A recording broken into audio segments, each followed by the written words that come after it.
வாங்க இன்னைக்கு Pondicherry special mutton biryani பார்க்கலாம். மட்டன் நல்லா வெந்திருக்குங்க. 1/2 அன் ஹவர் வேக வச்சு சாஃப்டாக வெந்திருக்கு. நெக்ஸ்ட்டு பட்டை, லவங்கம், ஏலக்காய், ஜாதிபத்திரி, ஸ்டார் அனீஸ் எல்லாமே ரெடியாக வச்சுருக்கோம். வெங்காயம் ஒரு 3 வெங்காயம், பச்சை மிளகா, தக்காளி, புதினா, முக்கியமான இந்த மசாலா, இதுலேயும் இஞ்சி, பூண்டு, பச்சை மிளகா, அப்புறமா இந்த பிரியாணி மசாலா கொஞ்சம் போட்டு அரைச்சி வச்சுருக்கோம். இது எல்லாத்தையும் ரெடியாக வச்சிட்டோன்னா நம்ம இப்போ ரெடி பண்ணிக்கலாம். தேங்காய் பால் கூட போட்டு ரெடியாக வச்சுக்கணுங்க. தேங்காய் பால் ரெடியாக எடுத்து வச்சுக்கணும். இது எல்லா ஐட்டமும் ரெடியாக இருந்துச்சுன்னா 10 மினிட்ஸில் பிரியாணி ரெடி ஆகிடும். எண்ணெய் காஞ்சிருச்சு. நல்லெண்ணெயில் தான் பண்ணுறோம். பிரியாணி மசாலாவெல்லாம் போட்டாச்சு. தாளிக்கிற ஐட்டம்.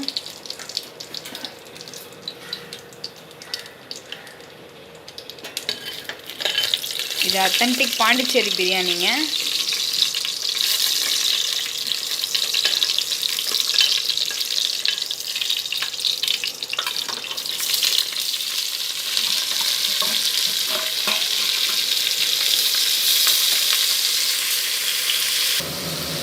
வெங்காயம் நல்லா வதங்கணும்.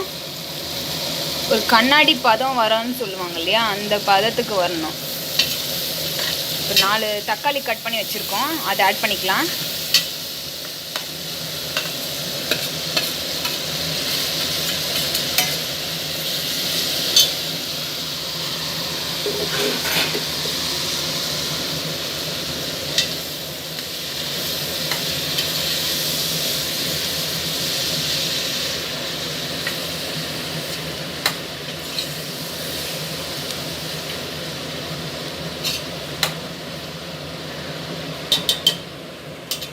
பச்சை மிளகாவும் போட்டாச்சு. பச்சை மிளகா கீரி போட்டுக்கலாம், அப்போ தான் காரம் நல்லா ஏறும். பச்சை மிளகா நம்ம மசாலாவிலையும் அரைச்சிருக்கோம்.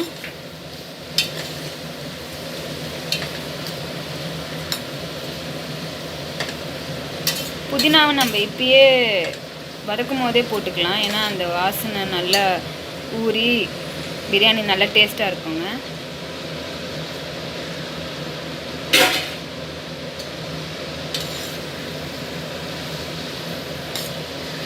நான்வெஜ் பிரியாணிக்கு புதினா தான் மெயினு. இஞ்சி பூண்டு பேஸ்ட்டு, புதினா.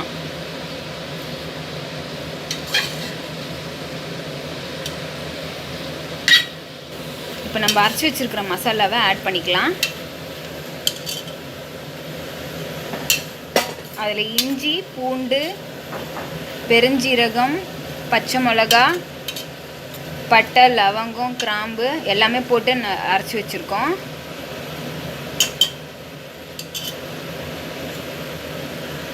ஹோட்டல்லலாம் போனீங்கன்னா உங்களுக்கு எந்த எண்ணெய் யூஸ் பண்ணுறாங்க அந்த மாதிரி நிறைய உங்களுக்கு இது இருக்கும், டவுட் இருக்கும். வீட்டிலே நம்ம டேஸ்ட்டாக இந்த மாதிரி ஹோட்டல் ஸ்டைலில் பிரியாணி பண்ணிக்கலாம், பாண்டிச்சேரி ஹோட்டல் ஸ்டைலில்.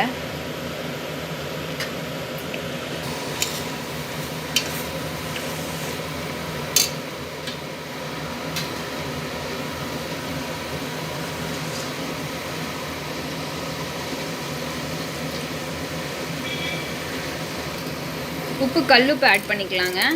அதுதான் உங்களுக்கு நல்லா டேஸ்ட்டாக இருக்குங்க, அந்த ஒரு அத்தன்டிக் டேஸ்ட்டு கொடுக்குறது.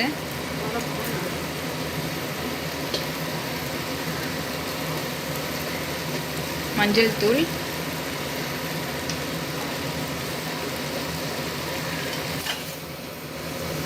நல்லா மிக்ஸ் பண்ணிக்கலாம்.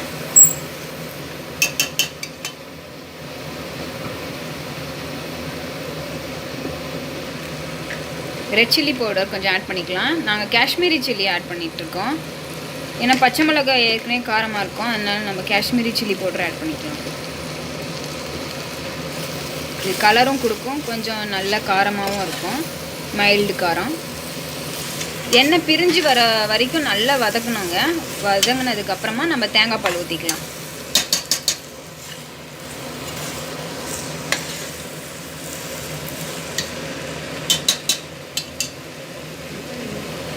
வெளியிலலாம் நிறைய எண்ணெய் ஊற்றி பண்ணுவாங்க. நம்ம மீடியமாக எண்ணெய் ஊற்றிருக்கோம். ஸோ தட் கொலஸ்ட்ரால் இருக்கிறவங்க யாராக இருந்தாலும் இது நம்ம நல்லா விரும்பி சாப்பிட்லாம். பயம் கிடையாது. பிரியாணி சாப்பிட முடியாதுன்னு நினைக்கிறவங்க கூட இந்த மாதிரி ஹெல்த்தியான ஒரு பிரியாணி பண்ணி சாப்பிட்லாம். மட்டன் ஆட் பண்ணிக்கலாம். இப்போது மட்டன் ஏற்கனவே நல்லா வெந்திருக்கு. இப்போ இந்த மசாலாவோட நல்லா மிக்ஸ் ஆகி உங்களுக்கு அந்த டேஸ்ட்டோடு சேர்ந்துடும்.